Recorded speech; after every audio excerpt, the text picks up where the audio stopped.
Can scientists create artificial life?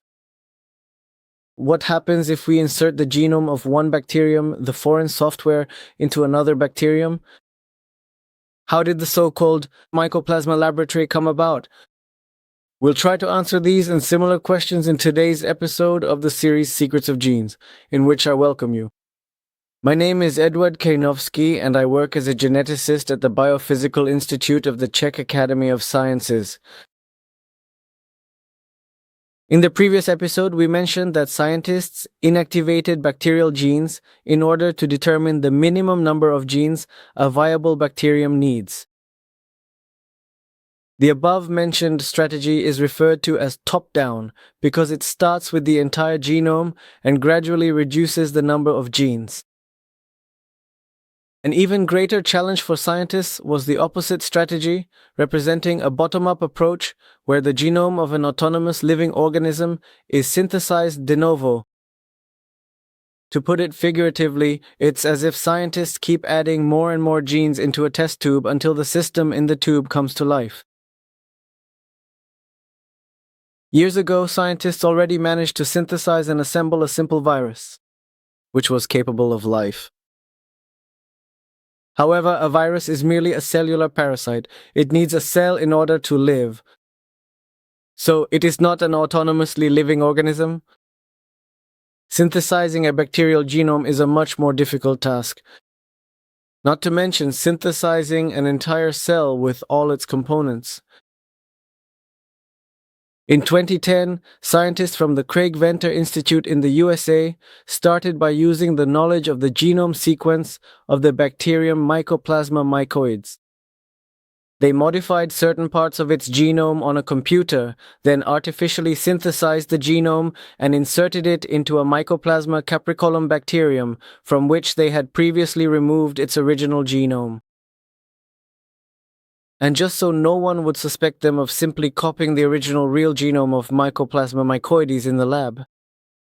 And also thanks to the scientists' sense of humor, they encoded watermarks and the authors' names into the synthetic genome.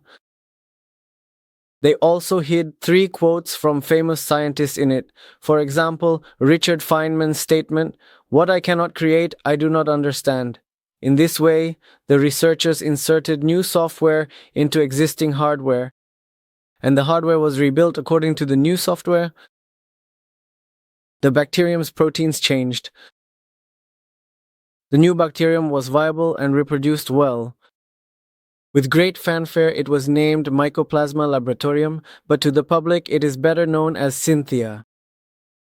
With this moment, humanity entered an era where we can not only read genomes, but also write them.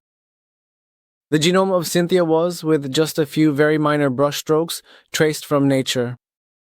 With future synthetic genomes, humans will be much more significant creators. Allow me a brief digression. Who is the aforementioned John Craig Venter?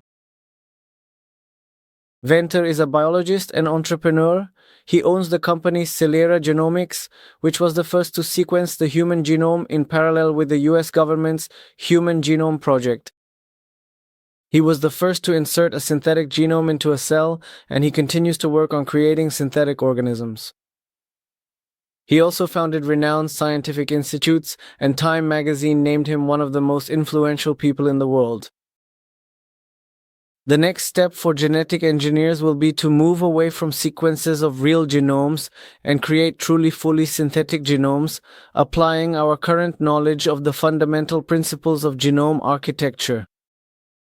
Like painters who follow the rules of perspective and principles of color harmony, we will use the building blocks of genetic information and adhere to genomic rules to first design, on computers and then in the laboratory, synthetic microorganisms that will produce new, cheaper, and better products for medicine, agriculture, and industry. For example, they will remove oil spills from the seas or produce biofuels. However, the journey from genome to cell is still a long one. If scientists were also able to assemble a cell de novo, it would mean that we are capable of creating new life from ordinary chemicals. A living organism that would have the ability to reproduce and evolve on its own. Only time will tell whether scientists will be able to synthesize genes and other components of the cell. Gradually adding them to the test tube, the number of genes will increase, 268, 269, 270, until suddenly something stirs and the organism comes to life. This creature will be as simple as life can possibly be, but it will still be life. Life created from chemicals somewhere on a laboratory shelf. An idea that matches the views of ancient philosophers and was revived during the Renaissance, namely that living organisms are nothing more than machines. An ordinary bacterial cell is still an incredibly complex machine. It is no coincidence that scientists at the Craig Venter Institute used the above Feynman quote.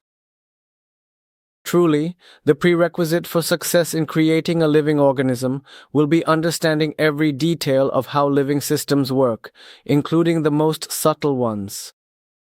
We know more and more, but the number of questions is also increasing. We are discovering just how many basic things we still don't know. A good example is the relatively recent discovery of short RNA molecules, which I mentioned in one of the earlier episodes of our series, and the revelation of their significant role in the functioning of cells. Until recently, we had no idea about small RNA molecules. The question will hang in the air. Have we gone too far in our research?